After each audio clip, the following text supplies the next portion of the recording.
বাংলাদেশের অভ্যন্তরে অনেক কিছু হয়ে যাচ্ছে। বাংলাদেশের রাজনীতি নিয়ে অনেক কথা হচ্ছে, নির্বাচন নিয়ে অনেক কথা হচ্ছে। এই অনেক কথার মধ্যে অনেকদিন সেনা প্রধানের ব্যাপারে কোনো আলোচনা হয়নি। সেনাপ্রধান কোনো ধরনের বক্তব্য কোথাও দেননি, তাকে নিয়ে আলোচনাও তেমন হয়নি।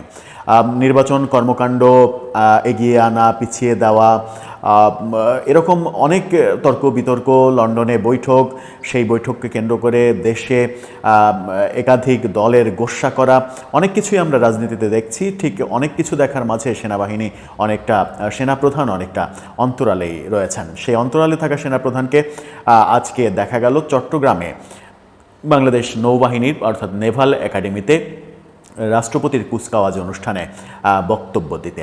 নৌবাহিনীর এই অফিসার ক্যাডেটদের, কমিশনপ্রাপ্ত ক্যাডেটদের রাষ্ট্রপতি কুচকাওয়াজ অনুষ্ঠিত হলো। সেখানে তিনি বক্তব্য রাখলেন। কি বললেন তিনি? অনেক দিন পর প্রায় 7-8 মিনিটের বক্তব্য শোনা গেল সেনাপ্রধানের। সেখানে কি বিশেষ কোনো বার্তা পাওয়া গেল? সেই আলোচনাই করবে এই ভিডিওতে। বলছিলাম, অনেক দিন পর সেনাপ্রধানের কোনো বক্তব্য পাওয়া গেল, সেনাপ্রধানকে প্রকাশ্যে দেখা গেল।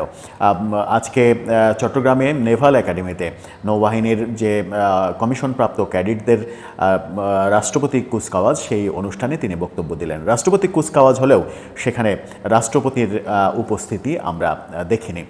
সেই অনুষ্ঠানে 7-8 মিনিটের একটি বক্তব্য দিলেন সেনাপ্রধান। সেই বক্তব্যে তিনি দেশের রাজনৈতিক পরিস্থিতি এবং সার্বিক কোনো অবস্থা নিয়ে সরাসরি কোনো কথা বলেননি। ক্যাডেটদের উদ্দেশ্যে নানা রকমের উপদেশমূলক বক্তব্য দিয়েছেন এবং উল্লেখযোগ্য ব্যাপার এখানে একটাই, সেটা হচ্ছে যে তিনি বক্তব্য শুরু করেছেন মহান স্বাধীনতা যুদ্ধের শহীদ এবং দেশে বিদেশে বাংলাদেশের সার্বভৌমত্ব রক্ষার জন্য যারা প্রাণ দিয়েছেন তাদের স্মৃতির উদ্দেশ্যে, স্মৃতি স্মরণ করে তাদের স্মৃতির প্রতি শ্রদ্ধা জানিয়ে তিনি বক্তব্য দিয়েছেন। এর আগেও সেনাপ্রধানের একাধিক বক্তব্য আমরা দেখেছি।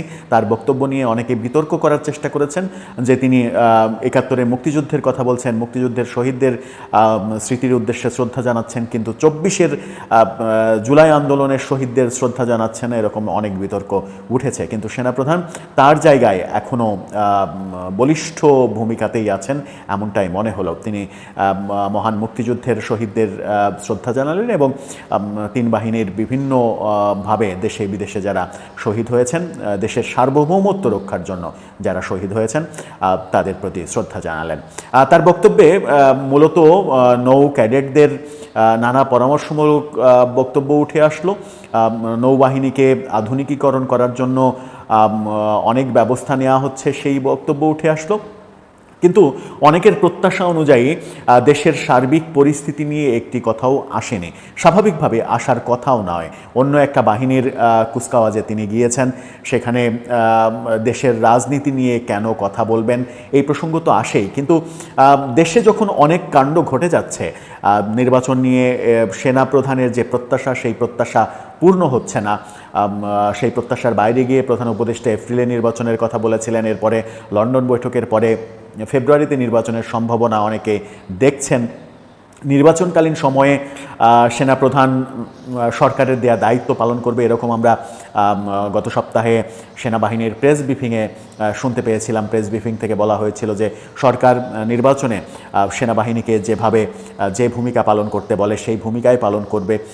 সেই প্রেস ব্রিফিংয়ে একটা স্পষ্ট বার্তা অবশ্য দেয়া হয়েছিল, সেটা হচ্ছে যে মব ভায়োলেন্সের উপরে, মব অনেকটা দেশে কমেছে এমনটা বলা হয়েছিল সেনাবাহিনীর তরফ থেকে, এবং মবের বিরুদ্ধে সেনাবাহিনী সোচ্চার, যে কোনো মূল্যে বাংলাদেশে মব হতে দেয়া হবে না, এমন দৃঢ় অঙ্গীকার ব্যক্ত করা হয়েছিল। যদিও আমরা মব কমেছে দেখলেও সারা দেশে মব যে বন্ধ হয়েছে সেটা বলা যাবে না। এখনও বিভিন্নভাবে বিভিন্ন জায়গায় মব চলছে। বিশেষ করে যে কাউকে আওয়ামী লীগের ট্যাগ দিয়ে, আওয়ামী লীগের দোসর ট্যাগ দিয়ে মারা ধরা, তারা পিটানো, জোর করে পুলিশে দেয়া, এই কর্মকাণ্ডগুলো এখনও যখন চলছে, বড় ধরনের মব যেগুলো, সেগুলো হয়তো বন্ধ হয়েছে। এটা একটা বড় বিষয় যে বড় ব্যানারে, বড় আয়োজনে যে মবগুলো হচ্ছিল, সেই মবগুলো এখন আর হচ্ছে না। সেনাপ্রধানের বক্তব্য পাওয়া গেল, সেনাবাহিনীর প্রেস ব্রিফিংয়ের পরে সেনাপ্রধানকে প্রকাশ্যে পাওয়া গেল, কিন্তু সেনাপ্রধান সেই রাজনীতি পরিস্থিতি কিংবা দেশের সার্বিক অবস্থা নিয়ে কোনো কথাই যখন বললেন না, তখন প্রশ্নটা আসেই যে নির্বাচন নিয়ে এক ধরনের সেনাবাহিনীর প্রত্যাশার বাইরে যখন সরকার অবস্থান করছে, তখন সেনাবাহিনীর কিংবা সেনাপ্রধানের বক্তব্যটা আসলে কি।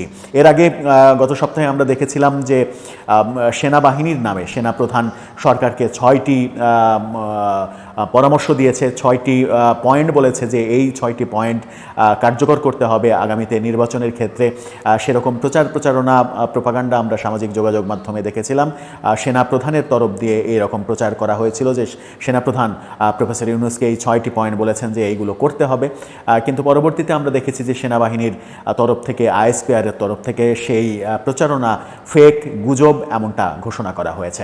সব মিলে সেনাবাহিনীর সরকারের অবস্থান যখন স্পষ্ট, সেনাবাহিনীর প্রত্যাশার থেকে আলাদা, তখন সেনাবাহিনীর বক্তব্য কিংবা সেনাবাহিনীর প্রকৃত অবস্থান স্পষ্ট হওয়া যায়নি। আজকে সেনাপ্রধানের বক্তব্যেও তেমনটা স্পষ্ট কোনো ইঙ্গিত পাওয়া যায়নি। তাহলে সেনাবাহিনীর অবস্থানটা আসলে কি? সরকার যেভাবে ডিলে নির্বাচন করার প্ল্যান করছে সেটাতেই কি সেনাবাহিনী একমত হবে? আবার অনেকে প্রশ্ন করতে পারে যে সরকার কখন নির্বাচন করবে কি করবে না, তাতে সেনাবাহিনীর কি যায় আসে?